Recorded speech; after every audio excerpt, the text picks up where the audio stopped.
deuxième échelon, matricule 72 558 F, précédemment procureur de la République près du tribunal de grande instance hors classe de Niamey, est nommé substitut général près la cour d'appel de Niamey.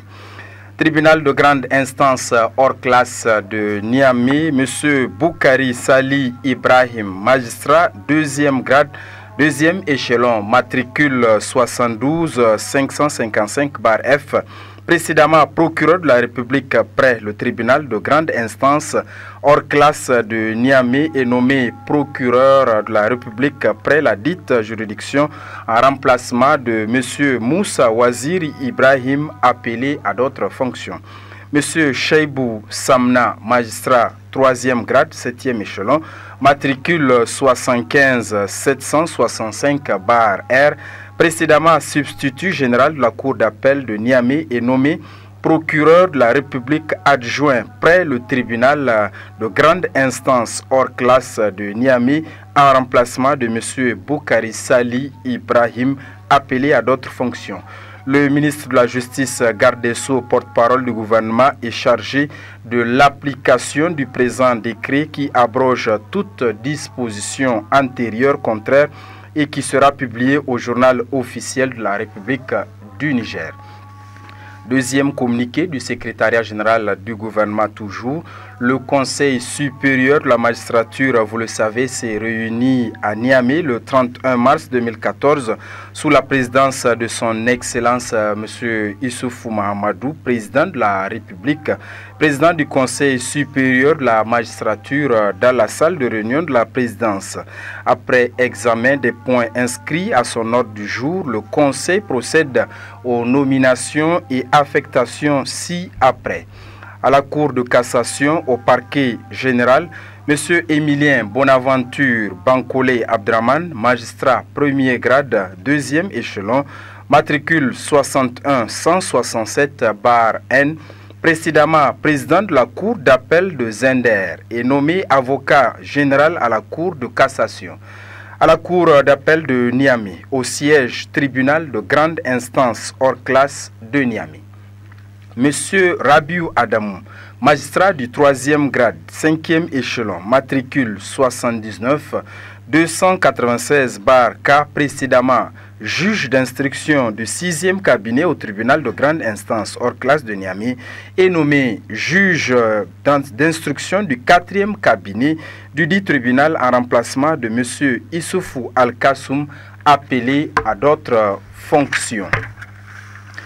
Monsieur Issoufou Al-Kassoum, magistrat 3e grade, 4e échelon, matricule 79 410 V, précédemment juge d'instruction du 4e cabinet du tribunal de grande instance hors classe de Niamey, est nommé juge d'instruction du 5e cabinet du dit tribunal en remplacement de monsieur Amadou Timbo Ousmane, appelé à d'autres fonctions. Monsieur Amadou Timbo Ousmane, magistrat 3e grade, 4e échelon, matricule 97 960 V, précédemment juge d'instruction du 5e cabinet du tribunal de grande instance hors classe de Niamey, est nommé juge d'instruction du 6e cabinet du dit tribunal en remplacement de monsieur Rabiou Adamou, appelé à d'autres fonctions.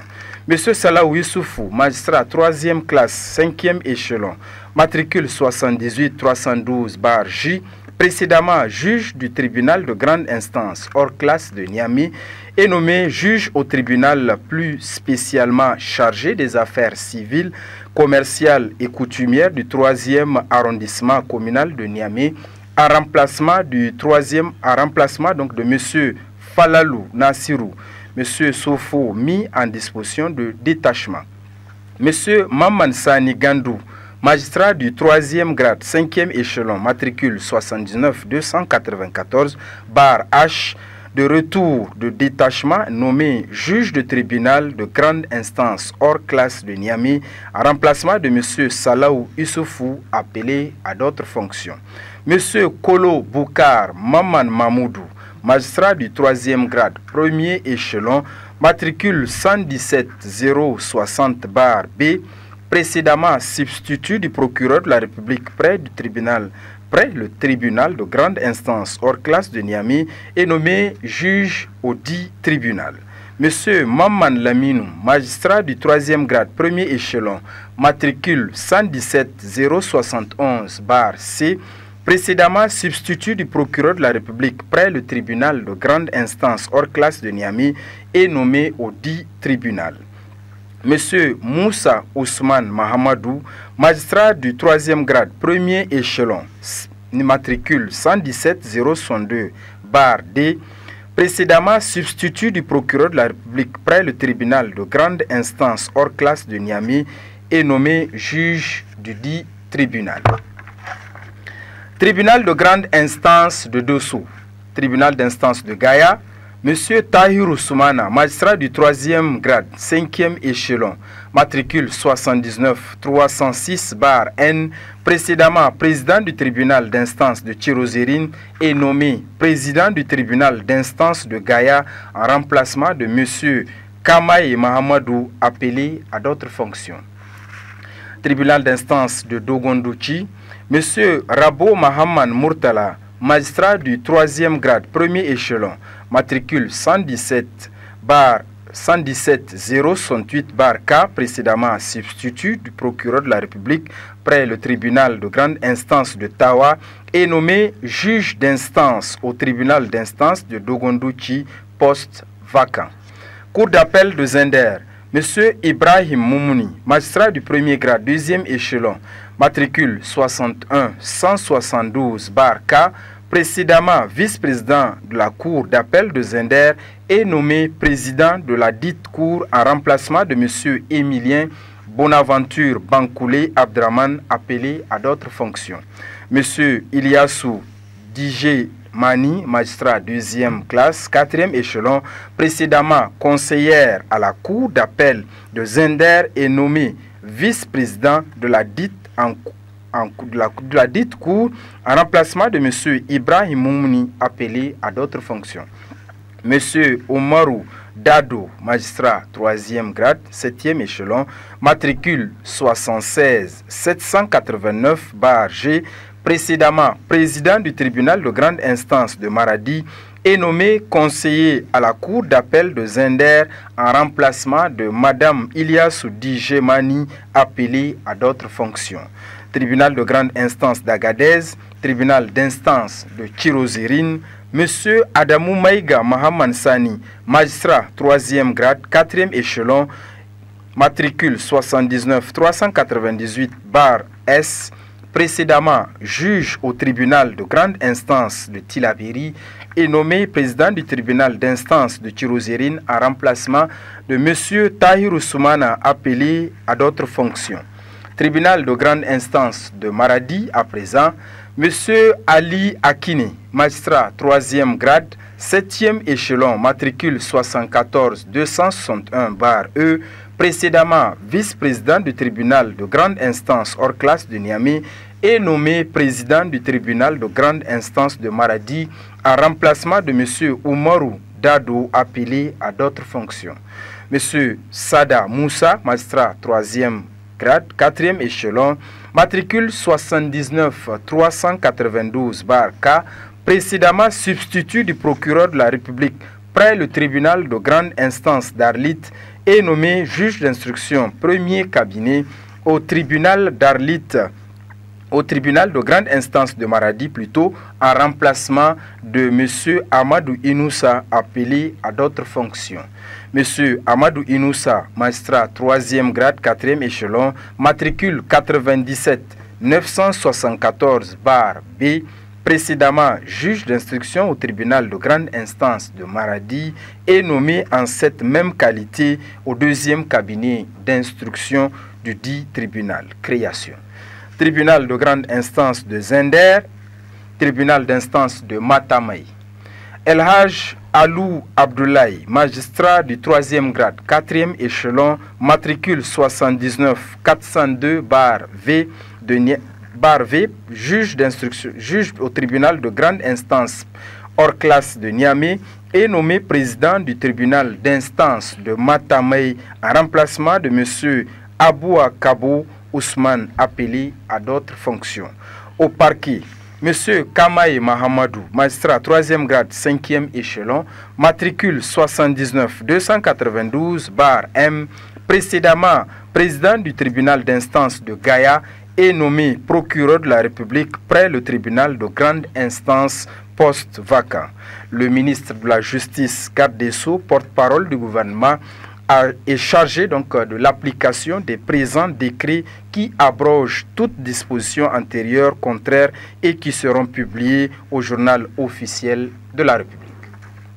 Voilà, merci Issa Mustafa, et je rappelle également que vous êtes le directeur de programme de la télévision Dunia. Merci. Suite de ce journal, nous le poursuivons avec cet autre communiqué de presse, cette fois-ci du Bureau exécutif national de l'Association nigérienne pour la défense des droits de l'homme, ANDDH, réunie en session ordinaire le samedi 29 mars 2014, faisant suite à la déclaration du syndicat autonome des magistrats du Niger, le SAMAN, en date du jeudi 27 mars 2014. Le BEN ANDDH interpelle en effet le président de la République sur la responsabilité qui est la sienne en vertu de la Constitution et du serment sur le livre 5 qu'il a prêté de respecter et de faire respecter la Constitution et de garantir l'indépendance de la justice.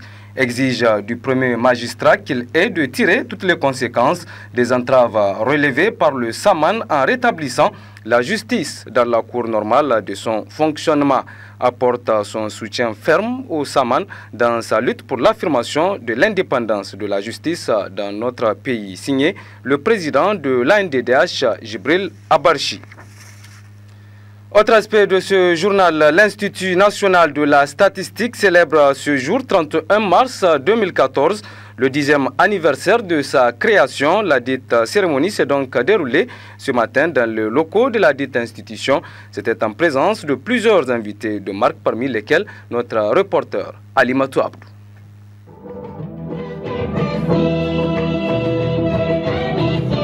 Cette cérémonie marque la célébration des 10 années d'existence de l'Institut national de la statistique INS.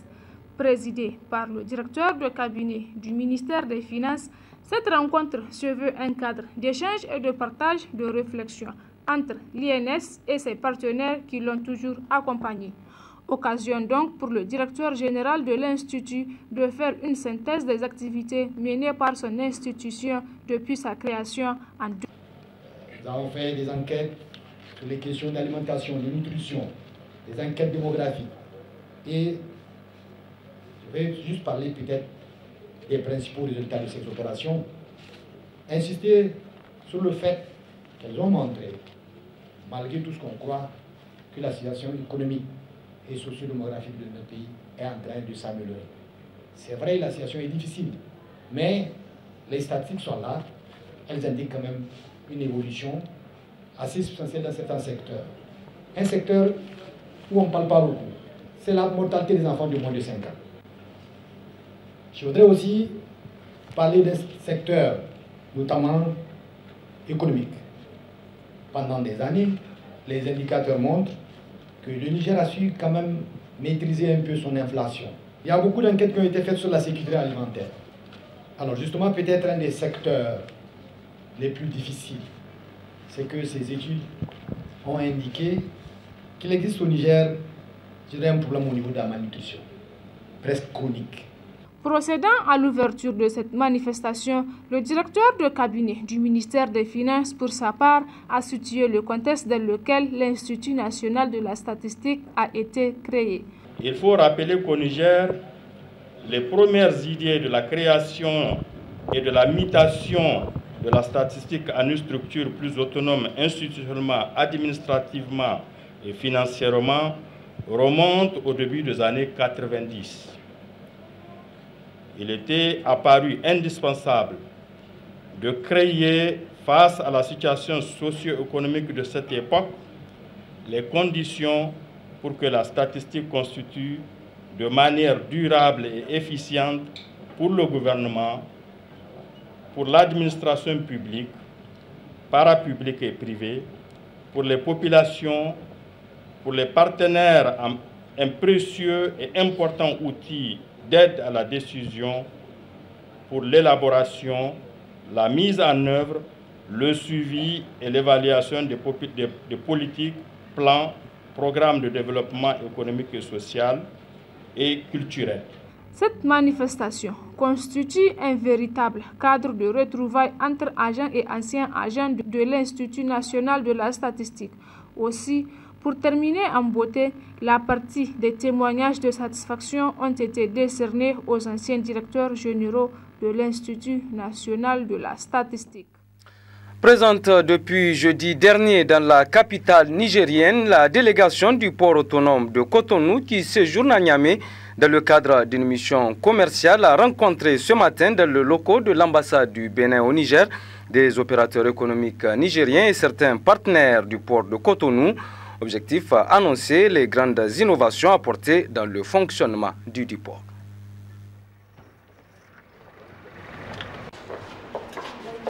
Faire part au grand public nigérien de la batterie d'innovation mise en place depuis 2 ans par les autorités portuaires de Cotonou, voilà l'une des principales raisons assignées à cette rencontre entre la délégation du Bénin, les opérateurs économiques du Niger, ainsi que de nombreux autres partenaires stratégiques internationaux. Une rencontre placée sous la présidence de la ministre béninoise en charge de l'économie maritime qui rassure notamment les différents partenaires du grand changement opéré dans le fonctionnement des activités du port. J'ai l'habitude de dire que le port autonome de Cotonou est aussi le port du Niger, le port de Niamey. Voilà pourquoi nous avons souhaité venir les voir suite à nos réformes structurantes, nos réformes très sensibles, nos réformes très performantes. Nous avons choisi de venir vers eux pour leur parler, échanger avec eux, les sensibiliser pour que tous reprennent le chemin de Cotonou, reprennent la direction du port de Cotonou qui les attend. Nous les attendons, ils ne seront pas déçus. Il y a eu beaucoup de mesures, nous en avons fait part dans cette salle et ils n'ont qu'à venir pour constater, ils ne seront pas déçus. Aller plus loin, c'est donc désormais le mot d'ordre qui s'est attribué le port autonome de Cotonou. Un port qui entend donner la meilleure solution logistique pour l'acheminement des marchandises aussi bien pour le Bénin que pour l'ensemble des pays de l'Interland. Nous avons parlé de la Ségub, le guichet unique, où toutes les opérations désormais, au lieu de passer 3 mois à attendre les opérations, les formalités douanières, les formalités administratives, aujourd'hui c'est en 3 heures de temps qu'on est satisfait. Voilà une grande innovation. Ça là, c'est le chef de l'État même qui a amené le guichet unique au port de Cotonou et c'est une parfaite réussite. Et nous recevons chaque jour, chaque semaine, chaque mois, beaucoup d'autres pays, beaucoup d'autres administrations douanières, la Guinée, le Tchad et autres, qui viennent pour s'enquérir de notre performance, de cette expérimentation-là qui a réussi au Bénin. Le cœur de ces réformes-là est lié au délai que nous avons réduit. Délai d'abord de passage de marchandises. En 2012, nous étions à 52, 57, voire 60 jours, c'est-à-dire 2 mois. Entre le moment où votre marchandise quitte le navire pour être posée à terre, à quai, et le moment où le conteneur sort du port, après avoir effectué toutes les formalités administratives et juridiques et de dédouanement, il fallait donc grosso modo 2 mois. Aujourd'hui, ce délai a été ramené à 7 jours. Un film documentaire relatant les grandes innovations intervenues ces dernières années sur le port autonome de Cotonou avait auparavant été projeté à l'intention de l'assistance présente à la rencontre. Une rencontre qui intervient 3 jours après le début de pourparlers engagés à Niamey entre les opérateurs économiques nigériens et la délégation du port de Cotonou pour tenter de juguler le puneux problème du corridor Bénin-Niger. Le village de Algos, dans la commune rurale d'Afala, nous sommes dans la région de Tawa. Ce village dispose désormais d'un nouveau chef démocratiquement désigné.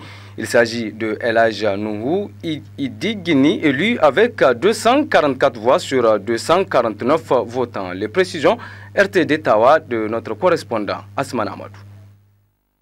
Cette cérémonie d'intronisation du chef de village de Algas dans la commune rurale de Afalla a vu la participation du préfet du département de Tawa, le représentant du chef de canton, les chefs traditionnels des villages environnants. Au cours de cette cérémonie, le comité d'organisation ont respecté les règles démocratiques. Alhaji Nuhu Idegini, le seul candidat qui a succédé son père, Alhaji Idegini, rappelé à Dieu au cours de cette année 2014. Avant de procéder à la cérémonie d'intronisation, on a donné l'opportunité aux différents délégués de ces villages de faire leur choix. Sur 249 inscrits, 244 ont voté pour Alhaji Nuhu Idegini. Pour la réussite de sa mission, le nouveau chef du village de Algas, dans la commune rurale de Afalla, demande à la population de rester unie et solidaire au profit du développement de cette communauté. Le préfet du département de Tawa, le maire de Afalla, le représentant du chef de canton ont tour à tour pris la parole pour prodiguer des sages conseils à Alhaji Nuhu Idegini. Le syndicat des enseignants de l'éducation physique, sportive et économie familiale a publié une déclaration, c'était ce matin. Celle-ci est relative à leurs conditions de vie et de travail. Tout de suite, voyons un extrait de la dite déclaration. Considérant le dépassement du mandat du Ben Sinepsef, considérant que cet état de fait est de nature à handicaper les activités normales du bureau, considérant la nécessité de trouver les moyens indispensables à l'organisation du prochain congrès du Sinepsef, le conseil syndical extraordinaire 1. Décide de la prorogation du mandat du Ben pour une période de 2 ans. Demande au Ben de tout mettre en œuvre pour trouver les voies et moyens pour la tenue effective du congrès dans la période précitée. Le conseil. Résolution numéro 2. Considérant le manque notoire des ressources financières dont souffre le Sinepsef, considérant la résolution numéro 4 du congrès du Sinepsef sur le mode de recouvrement des cotisations syndicales, considérant la nécessité de trouver les moyens indispensables à l'organisation du prochain congrès, le conseil syndical extraordinaire autorise le Ben à procéder au check-off pour se servir à l'organisation du congrès. Le conseil. Résolution numéro 3. Considérant le caractère obligatoire des épreuves pratiques de l'EPS au bac sportif, comme stipulé par le décret numéro 2008-101-PRN-MEN-MSRT du 10 avril 2008 et celui du 23 novembre 2001 portant l'organisation du baccalauréat. Considérant que toutes les épreuves pratiques et théoriques font l'objet d'une rémunération à la correction, même celles dites facultatives, considérant que nous ne saurions continuer à observer cette situation manifestement discriminatoire, injuste et délibérément provocatrice, le conseil syndical extraordinaire demande au Ben d'ordonner le refus de toute participation à l'organisation du bac sportif tant que la correction des fiches n'est pas prise en compte. Le conseil. Et enfin, la recommandation. Considérant que la reprise du championnat national du sport scolaire a été obtenue grâce au plaidoyer effectué par les Ben Sinepsef, considérant les imperfections notoires et récurrentes de l'organisation de ce championnat, considérant qu'aucun correctif ne semble préoccuper les organisateurs, le conseil syndical extraordinaire engage le Ben à dénoncer avec la dernière énergie ces pratiques. Sur un tout autre plan, l'association Farhan, en collaboration avec le projet d'appui au développement de l'enseignement et la formation professionnelle et technique, a initié une campagne de sensibilisation à l'endroit des élèves et étudiants des centres de formation professionnelle sur les IST, VIH, SIDA ainsi que sur le tabagisme. Ce matin, l'équipe de sensibilisation était au centre technique Kalmaro de Niamey. Les précisions avec Isidore Banaba. Les jeunes du centre technique Kalmaro sont à l'école des bonnes pratiques contre les IST, VIH-Sida et le tabagisme. Une campagne d'information et de sensibilisation sur la prévention du VIH-Sida et la lutte contre le tabagisme, financée par le Fonds africain de développement et dont le but est d'amener les jeunes de certains centres de formation à changer de comportement. Donc, que ce soit les IST, que ce soit le tabagisme, c'est des problèmes de santé. Et nous savons qu'aujourd'hui, beaucoup de jeunes s'adonnent à la cigarette à un âge très bas. C'est pour cela qu'il faut les sensibiliser, leur montrer quels sont les dangers qu'ils encourent en fumant. Voilà pourquoi nous avons ajouté ce thème sur le tabagisme en plus du thème sur les IST-VIH-Sida, qui est quelque chose d'actualité, où généralement les ONG sensibilisent plus sur les IST-VIH-Sida. Mais ce phénomène de tabagisme, parce que dans les écoles maintenant, les jeunes fument à un âge très bas. Cette campagne de sensibilisation est vivement accueillie par les responsables de ces centres qui voient ici une occasion de mieux éduquer les adolescents sur les maladies sexuellement transmissibles. C'est une bonne chose, parce que vous savez, aujourd'hui c'est vrai, l'islamisation est là, mais les comportements des gens sont autres. Donc il ne faut pas nier ce qui est vrai. Et c'est important, dans ce cas, d'encourager ces genres d'initiatives sur les IST-VIH-Sida, parce qu'aujourd'hui la santé c'est très bien que nous, elle sait mieux que nous ces problèmes-là. Et dans ce cas, il faut quand même vraiment éduquer dans ce sens les jeunes pour qu'il y aura un changement positif dans leur comportement. Les résultats des enquêtes sur la sexualité révèlent que la plupart des jeunes sont sexuellement précoces et bon nombre d'entre eux sont des fumeurs, notamment dans les établissements scolaires. Une tendance que les organisateurs de cette campagne de sensibilisation veulent renverser. Ce que nous attendons, que les jeunes changent de comportement. Qu'il s'agisse du VIH-Sida ou qu'il s'agisse du tabagisme. Donc nous voulons que les jeunes qui fument arrêtent de fumer. Qu'ils sachent quels sont les gains, qu'est-ce qu'ils gagnent en arrêtant de fumer. Voilà. Cette campagne d'information et de sensibilisation sur la prévention du VIH-Sida et la lutte contre le tabagisme dans certains établissements scolaires et universitaires va durer 22 jours et concernera environ 7 établissements scolaires du Niger. Merci Isidore Banaba. Spécialisé dans le domaine de traitement des maladies oculaires, l'hôpital ophtalmologique Maka de Maradi contribue fortement au développement socio-économique de la région à travers ses différentes interventions au plan sanitaire. Pour en savoir plus sur le fonctionnement de ce centre hospitalier, suivant ce reportage de notre correspondant permanent à Maradi, Alzouma Seni Soumaïla. D'une architecture imposante, située au cœur de la capitale économique du Niger, juste en face du marché central, ce bâtiment abrite l'hôpital ophtalmologique Maka de Maradi, une institution spécialisée dans le traitement des maladies oculaires, créé à Maradi par la fondation Al-Bassar.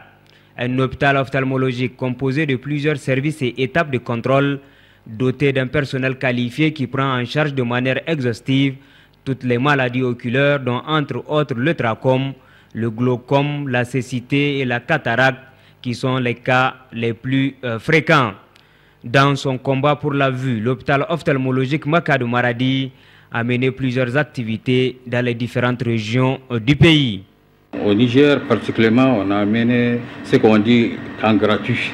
Les camps gratuits à peu près, ce que Al-Bassar a fait avec l'hôpital Maka, on a fait à peu près 50 camps gratuits au niveau du Niger. Par exemple, on prend Tilaberi, Niamey, Dosso, Zender et à Maradi. Mais on a fait aussi à Tawa. Bon, chaque camp gratuit, on consulte à peu près 5000 personnes. Mais pour l'intervention, on fait jusqu'à 500 personnes. Et on distribue les verres, on distribue les médicaments gratuits, tout est gratuit. Bon, notre projet d'avenir au Niger, on est en train de penser pour créer une clinique, pour rapprocher aux populations. Et puis, on a l'intention aussi de construire un hôpital spécial pour Al-Bassar. Dans les succès enregistrés par l'hôpital, le cas de Nazir est assez édifiant. Un garçon non-voyant qui a retrouvé la vue après avoir reçu des soins à l'hôpital Maka de Maradi.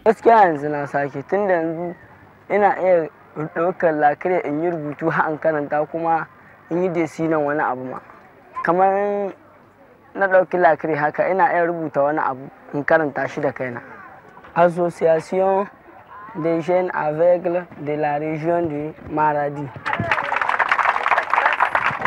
da na shigo likita ijiya ina abin nan hasashe na nake yi gare ta kaɗan amma yanzu alhamdulillah komi ina gani ne da kyau. Ina ga wani wanda da ciwo irin nau ni dai ina iya bashi ƙarfi shi taho kamar yadda na ji daɗi dai ina ƙara mai kuzari dai abin da gani kenan. Avec des appareils de contrôle qu'on ne trouve souvent nulle part au Niger, l'hôpital ophtalmologique Maka de Maradi offre des opportunités de soins à la population de Maradi et au-delà celle du Niger entier. Nous recevons de part et d'autre de différentes régions du Niger des patients qui viennent pour se faire consulter avec cet appareil parce que c'est le seul appareil que nous détenons à présent au Niger. Donc tous les docteurs maintenant qui sont ophtalmologues, ils envoient automatiquement leurs patients pour se faire identifier. Par exemple, si nous prenons le cas de cet appareil, c'est un appareil qui permet de voir le fond d'œil du patient. Donc maintenant, c'est le seul appareil que nous détenons ici au Niger, avec lesquels on peut identifier les fonds d'œil. Quelque chose qu'on ne peut pas voir à l'œil nu, ou bien à l'aide des appareils de consultation. Avant le bloc opératoire, plusieurs étapes de consultation sont effectuées par des médecins aguerris pour soigner avec efficacité les patients. À travers la consultation, on a beaucoup de différentes affections, telles les cataractes, les glaucomes, les traumatismes qui entraînent les kératites, les ulcères de cornée.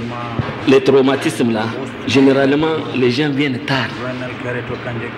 Après les ulcères de cornée, ça va jusqu'aux perforations. Donc il invite les gens, une fois qu'il y a les traumatismes, de ne pas attendre, venir très tôt. Et surtout de ne pas donner les corticoïdes. Parce que ça engendre beaucoup de problèmes sérieux. Donc il invite les gens, dès qu'il y a la moindre chose concernant l'ophtalmo, de ne pas rester à la maison, de venir le plus rapidement possible. Maintenant à ce stade-là, on intervient et Inch'Allah, il n'y a aucun problème. Il dit c'est surtout les petits-enfants. En dehors des traumatismes là, il y a les limbo-conjonctivites, les affections des petits-enfants là. Vous voyez les enfants, les yeux qui deviennent un peu chocolatés. C'est surtout, il dit, la propreté des yeux. Doté également d'une pharmacie interne, d'un magasin de stockage de produits pharmaceutiques, d'une salle d'hospitalisation et d'une lunetterie, le tout corroboré par un personnel accueillant, l'hôpital ophtalmologique Maka de Maradi offre un cadre idyllique de soins et de prise en charge complète de toutes les maladies oculaires. De la santé toujours pour clore cette édition avec cette fois-ci l'hôpital national de Zender qui bénéficie depuis quelque temps de dons de matériels médicaux et bureautiques de tout genre. Ces différents appuis venus des autorités de la 7e République visent à faire de cet hôpital un grand centre de référence en matière de soins médicaux. Créé en 1953, l'hôpital national de Zender a connu plusieurs réaménagements sur le plan administratif, infrastructural et personnel. En 1992, l'hôpital national de Zender a été érigé en EPA, établissement public à caractère administratif, avant de devenir un hôpital national et de renommée internationale. Aujourd'hui, fort de tout ce capital d'expérience avec la volonté politique, l'hôpital de Zender répond parfaitement à tous les besoins des malades. Nous disposons d'à peu près 650 agents, tout corps confondu, dont à peu près une quarantaine de médecins, également tout corps confondu, parce que vous avez des médecins généralistes, vous avez des médecins spécialistes. Et nous avons à peu près 9 coopérants, dont 7 de la coopération chinoise et 2 de la coopération cubaine. Et nous avons plusieurs services donc, que nous regroupons généralement en services, dans un lot de services. Par exemple, quand vous prenez les services chirurgicaux, tous ceux qui relèvent de la chirurgie, c'est-à-dire que la traumatologie, l'urologie, d'autres pathologies chirurgicales, en tout cas, on le regroupe. Donc vous avez à peu près 5 services qui s'occupent de choses, de tout ce qui est les aspects chirurgicaux. Et nous avons un bloc qu'on appelle donc bloc médico-chirurgical, c'est-à-dire qui sont partagés entre la médecine et la chirurgie. C'est comme le ORL, donc tout ce qui concerne l'oreille, le nez, tout ça. Et la stomatologie, tout ce qui concerne maintenant les dents, en tout cas tous les problèmes de la bouche. Nous avons également la néphrologie, donc tout ce qui concerne le problème des reins et qui après nécessite des interventions pour aller à la dialyse. Nous avons l'imagerie médicale qui englobe la radio, l'échographie et le scanner. Nous avons des services de médecine générale. Nous avons par exemple la médecine homme, la médecine femme, nous avons la cardiologie, nous avons la pédiatrie, donc nous avons deux pavillons de pédiatrie, la pédiatrie A, la pédiatrie B, et le CRENI. Donc c'est le centre de récupération intensif donc des enfants malnutris. Il y a ce que nous appelons également le service d'appui.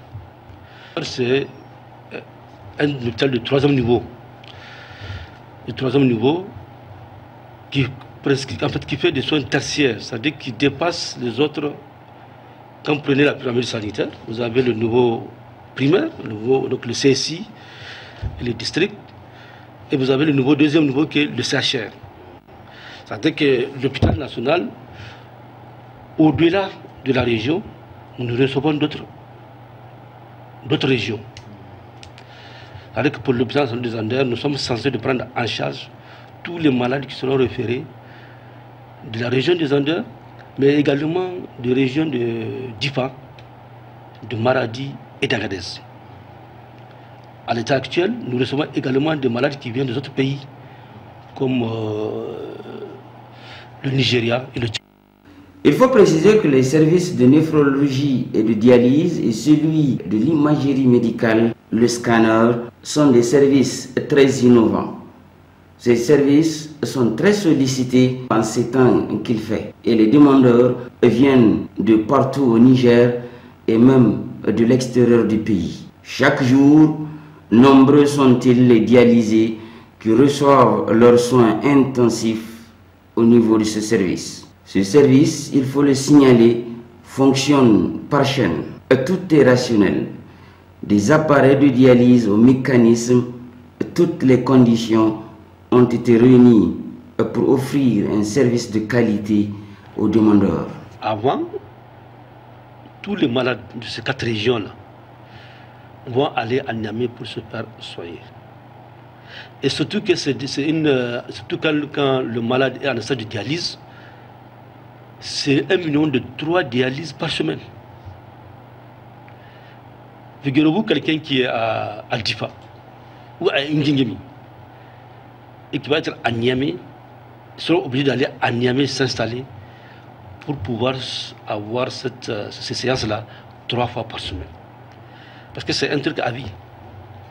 Maintenant, avec l'ouverture de ce service de dialyse, qui a coûté à l'État l'équipement plus les infrastructures plus de 700 millions, hein, ça permet aux malades de ces zones-là, en tout cas, de raccourcir la distance et de permettre même à leurs parents de venir de temps en temps les voir. Et là également, c'est des pathologies qui sont très lourdes, qui sont extrêmement, dans les matériels extrêmement chers. Un malade, à lui seul, on le laisse, ne peut pas payer. Actuellement, c'est l'État qui subventionne. Peut-être dans les 3 mois, au lieu de peut-être de payer jusqu'à 600 000 francs, l'État, avec la subvention de l'État, tu payes 150 000. En 3 mois. Durant les séances. Donc ça veut dire que tout est gratuit. Quand tu payes 150 000, tout est gratuit. Les consultations, les autres examens. En cette ère de mondialisation où le progrès et la recherche sont impératifs, les responsables de l'hôpital national de Zender ont déjà compris la marche à suivre. Cette marche a été rendue possible par la disponibilité d'un personnel administratif et soignant compétent et dévoué à la tâche. Tout ceci sous la bénédiction des autorités de la 7e République. En premier lieu, Son Excellence Mamadou Issoufou, président de la République du Niger, qui a fait du secteur de la santé une préoccupation majeure. Et c'est sur cette note d'information que se referme cette édition d'information. Merci à vous de l'avoir suivi et passé d'agréables moments en compagnie de nos programmes. Au revoir.